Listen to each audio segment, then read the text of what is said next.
Mani sauc Agris un es mācos Daudzes pamatskolā 9. klasē. 15 km uz rietumiem no Daudzavas atrodas Pagrabkalni. Pagrabkalni ir augstākās iekšzemes jeb eolās kāpas Taurkalnes mežu masīvā. Augstākā Pagrabkalnes virsotne sasniedz 95 metrus, bet līdz jūrai ir tālāk nekā 100 km. Šeit ir Latvijas valsts mežu karjeras, kuru agrāk izmantoja smilšu ieguvei. Nostāsta vēsta, kā 1812. gadu Napoleona kara laikā pret Krieviju šeit uzturējās franču karaspēks. Armijas vajadzībām kalnos ierīkoja mītnes dzīvošanai un mantu glabāšanai. Kādā no mantu pagrabiem tika arī bērta sāls. Reiz kāda meitene devās ogot un nejaušām atrada sāli, un vēlāk to viņa pārnesa mājās.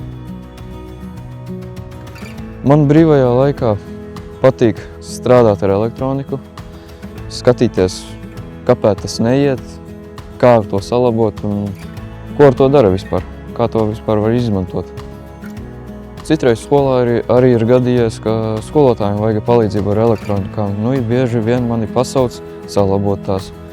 Pēdējo reizi es atceros, iedeva projektoru sataisīt. Es pasūtīju detaļu, kuru vajadzēju, salaboju un atpakaļ skolā vedu. Tā viņš vēl iet, tas projektors.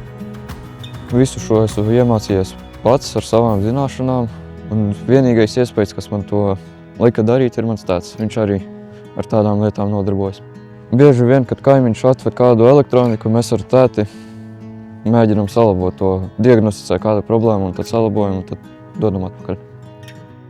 Manuprāt, salabot pašam būtu visizdevīgāk, tas ietaupa naudu, bet tas arī aizņem laiku. Tāpēc, manuprāt, būtu labāk pašam salabot, ja tu zini, ko tu dari. Un tad es lepojos par sevi, ka es māku un ka es varu palīdzēt citiem.